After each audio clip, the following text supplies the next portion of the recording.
다 함께 사도신경으로 신앙 고백하겠습니다. 나는 전능하신 아버지 하나님 천지의 창조주를 믿습니다. 나는 그의 유일하신 아들 우리 주 예수 그리스도를 믿습니다. 그는 성령으로 잉태되어 동정녀 마리아에게서 나시고 본디오 빌라도에게 고난을 받아 십자가에 못 박혀 죽으시고 장사된 지 사흘 만에 죽은 자 가운데서 다시 살아나셨으며 하늘에 오르시어 전능하신 아버지 하나님 우편에 앉아 계시다가 거기로부터 살아있는 자와 죽은 자를 심판하러 오십니다. 나는 성령을 믿으며 거룩한 공교회와 성도의 교제와 죄를 용서받는 것과 몸의 부활과 영생을 믿습니다. 아멘. 다 함께 찬송가 565장 함께 찬양하겠습니다. 찬송가 565장입니다. 예수께로 가면 나는 기뻐요. 걱정 근심 없고 정말 즐거워. 예수께로 가면 나는 기뻐요. 나와 같은 아이 부르셨어요. 예수께로 가면 맞아주시고 나를 사랑하사 용서하셔요. 예수께로 가면 나는 기뻐요. 나와 같은 아이 부르셨어요. 예수께로 가면 손을 붙잡고 어디서나 나를 인도하셔요. 예수께로 가면 나는 기뻐요. 나와 같은 아이 부르셨어요. 아멘. 시편 16편 1절부터 마지막 절까지 우리 같이 읽도록 하겠습니다. 1절부터 같이 읽겠습니다. 하나님이여 나를 지켜주소서. 내가 주께 피하나이다. 내가 여호와께 아뢰되 주는 나의 주님이시오니 주밖에는 나의 복이 없다 하였나이다. 땅에 있는 성도들은 존귀한 자들이니 나의 모든 즐거움이 그들에게 있도다. 다른 신에게 예물을 드리는 자는 괴로움이 더할 것이라. 나는 그들이 드리는 피의 전제를 드리지 아니하며 내 입술로 이 이름도 부르지 아니하리로다. 여호와는 나의 산업과 나의 잔의 소득이시니 나의 분깃을 지키시나이다.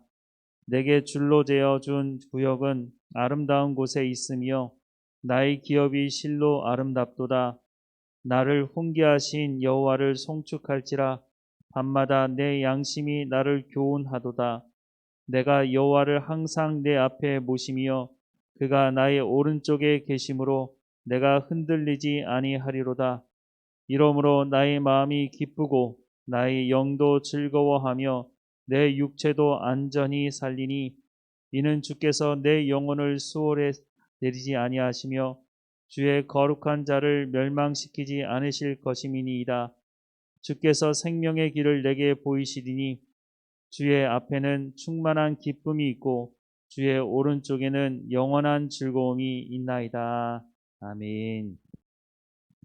오늘 본문 1절 말씀에 보면 하나님이여 나를 지켜주소서. 내가 주께 피하나이다 라고 고백하고 있습니다.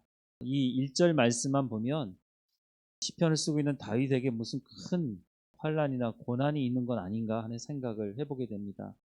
보통 하나님이여 나를 지켜주셔서 내가 주께 피하나이다 이렇게 고백할 때는 대개는 고난이 있고 자신이 해결할 수 없는 문제가 생겼기 때문에 하나님 내가 하나님께 피합니다 이렇게 고백할 때가 종종 있죠.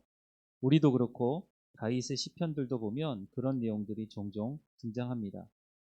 그런데 오늘 말씀을 보면 다윗이 어떤 특별한 고난 중에 있다고 하는 표현은 나오지 않습니다. 다윗이 고난 중에 있을 때면 그것을 분명히 고백할 텐데 그런 내용은 사실 찾아보기가 어렵습니다. 그럼에도 불구하고 하나님이여 나를 지켜주셔서 내가 죽게 피하나이다 라고 이렇게 고백하고 있는 것은 무슨 특별한 고난이 있어서가 아니라 평소에 고난이 없어도 평소에 하나님과 동행하기 원합니다. 내가 하나님을 의지합니다. 내가 하나님 말씀대로 살아가겠습니다. 라고 하는 그 말을 이렇게 표현한 것입니다. 내게 무슨 문제가 있어서 내게 고난이 있어서 하나님께 피합니다. 그럴 때만 내가 하나님을 찾는 것이 아니라 내가 평소에 하나님을 의지하고 하나님을 찾고 하나님께 피하기 원합니다. 하나님과 동행하기 원합니다. 라고 하는 이 고백으로 시작을 하고 있는 것입니다. 2절 말씀해 보면 내가 여호와께 아뢰되 주는 나의 주님이시오니 주밖에는 나의 복이 없나이다 하였나이다 라고 고백하고 있습니다. 다윗이 복이라고 생각하는 것은 하나님과 동행하는 것이라는 겁니다. 내가 하나님 안에 있을 때, 내가 하나님과 동행할 때 하나님께 피해 있을 때가 내 가운데 가장 행복한 시간이고 그것이 나의 복입니다 라고 고백하는 것이죠. 다윗이 왕이 되었고 그 당시 왕이라는 게 모든 권력을 가지고 있고 모든 것을 가질 수 있는 자리 아닙니까? 그럼에도 불구하고 내가 왕이 되었기 때문에 행복합니다 라고 말하는 것이 아닙니다. 내가 성공했기 때문에, 내가 이렇게 많은 돈을 벌었기 때문에, 내가 이만한 권력을 가졌기 때문에 행복합니다 라고 말하는 것이 아니라 내가 하나님 때문에, 내가 하나님 안에 있기 때문에 행복합니다 라고 고백하는 것입니다. 시편 23편에 보면 다윗이 쓴 시편에 여호와는 나의 목자시니 내가 부족함이 없다고 고백을 하죠. 내가 권력을 가졌기 때문에 부족함이 없다라고 말하는 것이 아니라 여호와는 나의 목자시니 하나님께서 나를 인도하시니 내가 그래서 행복하고 감사합니다 라고 다윗이 여기뿐만 아니라 여러 가지 시편의 말씀에서 그렇게 또 고백을 하고 있습니다. 3절 말씀을 보면 땅에 있는 성도들은 존귀한 자들이니 나의 모든 즐거움이 그들에게 있도다 라고 말씀을 하고 있습니다. 엘리야가 열왕기상 18장에 보면 갈멜산에서 엄청난 사건을 경험하게 되죠.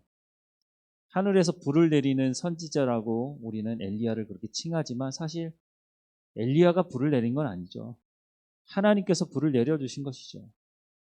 엘리야를 사용하신 것인데 어쨌든 엘리야가 하나님의 선지자로 엄청난 모습을 보여줬습니다.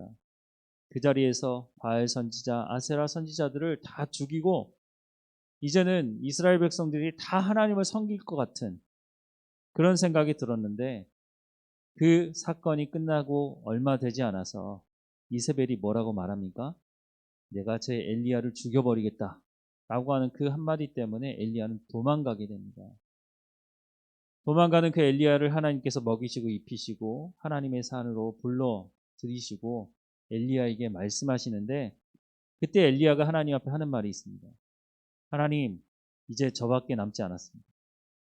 북이스라엘에 아무도 남지 않고 하나님의 사람이라고 하기는 저 한 사람 말고는 아무도 없습니다. 그 말이 무슨 말일까요? 혼자 살아간다고 하는 것이 사실 쉽지 않습니다.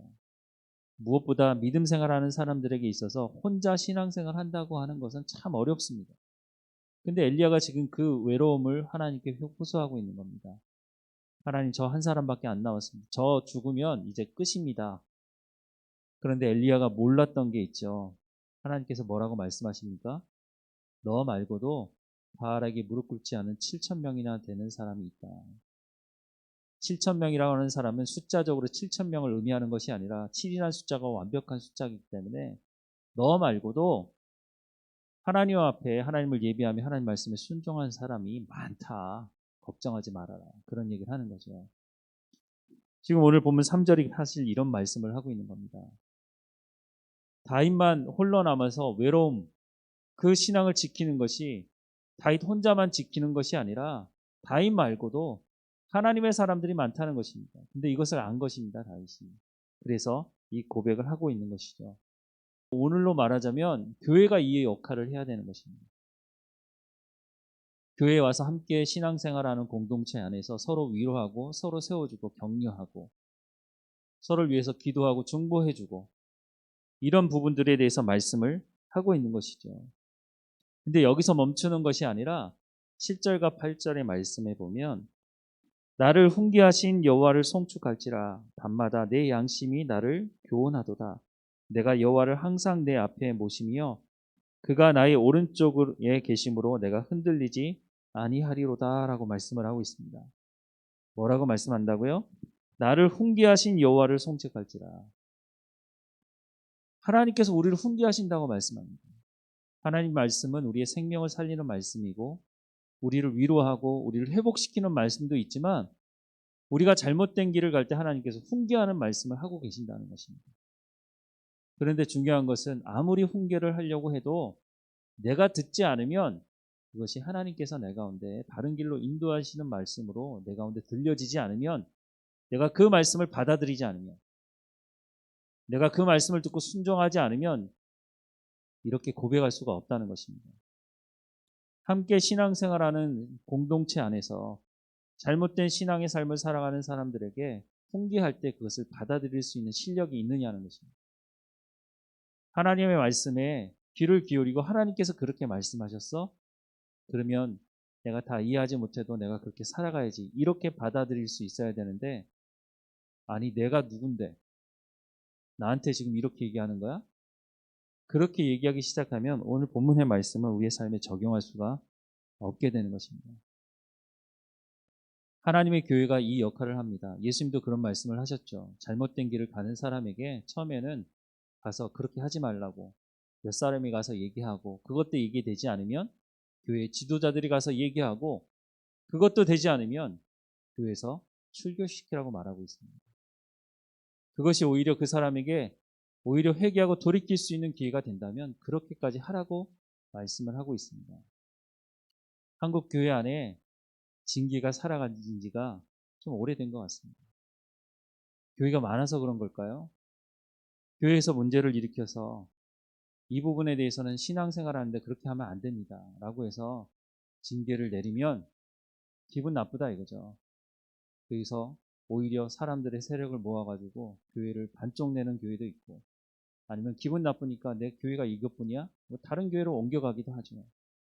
계속해서 그렇게 옮겨가는 삶을 사는 사람들도 있죠. 하나님께서 하나님의 교회를 세우시고 함께 신앙생활을 할 수 있도록 하나님께서 불러주셨는데 제대로 된 신앙생활을 하기 위해서 우리가 교회에 모이는 것 아닙니까? 내가 어떻게 하면 하나님을 더 잘 알까? 내가 어떻게 하면 하나님의 백성으로 살아갈까? 이 고민을 하고 기도하며 하나님 말씀을 듣는 것 아닙니까? 그런데 하나님의 말씀대로 살지 않는 부분에 대해서 그렇게 살면 안 됩니다. 라고 하나님 말씀을 전해주면 그거 듣고 자기 마음에 들지 않으면 기분 나쁘다. 그렇게 해서는 오늘 본문의 말씀을 우리의 삶에 적용할 수 없다는 것입니다. 교회 공동체가 나가야 될 방향은 우리가 어떻게 하면 하나님의 백성으로 살아갈 것인가. 내 감정을 앞세우는 것이 아니라 내 지식과 내 경험을 앞세우는 것이 아니라 하나님께서 뭐라고 말씀하시는지가 가장 중요한 것 아니겠습니까? 우리가 대모임하러 모이는 것이 아니고 친목단체로 모인 것이 아닙니다. 우리가 사회봉사단체로 모인 것도 아닙니다. 하나님께서 하나님의 백성으로 우리를 모아주셨고 우리가 해야 될 것이 있다면 그것은 하나님의 말씀을 듣고 순종하는 것입니다. 고난의 때만 하나님을 찾고 하나님 말씀해 달라고 하는 것이 아니라 다윗이 오늘 1편의 1절에 말씀하는 것처럼 평소에 아무 일이 일어나지 않는 그때라도 하나님 내가 하나님께 피합니다. 그 말은 내가 하나님을 온전히 의지하겠다는 말이죠. 그 말은 하나님께서 말씀하시는 것이라면 내가 그 말씀에 100% 순종하겠습니다라고 하는 것이죠. 우리가 고난이 있을 때 물론 우리가 하나님의 백성이니 하나님께 나가서 하나님 이 고난으로부터 우리를 구원해달라고 하나님께 기도하는 것도 마땅한 일이지만 평소에 하나님의 말씀을 듣고 내가 순종하겠습니다. 그 말씀이 어떤 말씀이든지 내가 귀를 열어 마음에 새기고 나를 훈계하는 말씀이든지 나를 사랑한다고 하는 말씀이든지 나를 위로하는 말씀이든지 그 말씀에 귀를 기울이고 내가 늘 하나님과 동행하고 하나님과 하나님을 예배하고 하나님 앞에 끼어 있는 삶이 되기를 간절히 소망합니다. 기도하겠습니다. 사랑하는 하나님, 다윗이 일평생 하나님과 동행하며 다윗은 내 마음이 합한 자라고 하는 하나님의 말씀도 듣게 되었던 것을 우리가 보게 됩니다. 다윗이 고난 당할 때만 하나님께 피하고 하나님을 의지한 것이 아니라 평소에도 하나님의 말씀을 듣기를 사모하고 하나님 앞에 엎드려 하나님과 동행하기를 사모하는 모습을 보게 됩니다. 다윗과 함께 또한 신앙생활하는 사람들과 함께 있는 것이 행복하다고 감사하다고 고백하는 내용도 보게 됩니다. 우리가 신앙생활하는 한 공동체로 모여서 하나님의 말씀이 무엇인지를 더 귀를 열어 듣게 하시고 그것이 우리를 사랑한다고 하는 말씀이든지 우리를 훈계하는 말씀이든지 우리가 마음을 열고 듣게 하셔서 어떻게 하면 우리가 거룩한 삶으로 어떻게 하면 하나님께서 원하시는 하나님의 백성으로서의 삶을 살아가는 것인지를 고민하게 하시고 기도하게 하시고 성령의 열매를 맺는 삶으로 나아갈 수 있도록 인도해 주옵소서.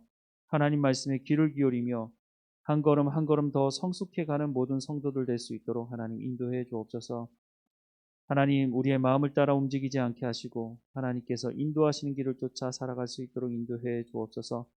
예배하는 모든 성도들 가운데 하나님께서 은혜를 베풀어 주시고 하나님 죄사함의 은혜와 하나님의 말씀을 듣는 은혜를 허락해 주셔서 우리의 삶의 현장에 또 돌아가서 성령의 열매를 맺어가는 우리의 삶이 될 수 있도록 예배에 참여한 모든 사람들이 하나님을 만나는 시간이 될 수 있도록 하나님 인도해 주옵소서. 예배를 섬기는 모든 한 사람 한 사람 가운데도 기쁨과 감사함으로 예배를 섬길 수 있도록 하나님 인도하시며 말씀을 전하는 제 입술 가운데도 하나님의 말씀을 붙이시고 전하게 하옵소서.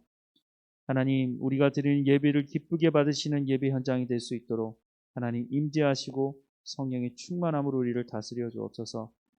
하나님 우리가 드리는 예배를 받아주시고 우리 예배뿐만 아니라 우리 마음에 품고 기도하고 있는 전도의 대상자들도 하나님 지켜주시고 그들도 하나님 예수 그리스도를 영접하고 함께 와서 이곳에서 예배할 수 있도록 하나님 인도해 주옵소서.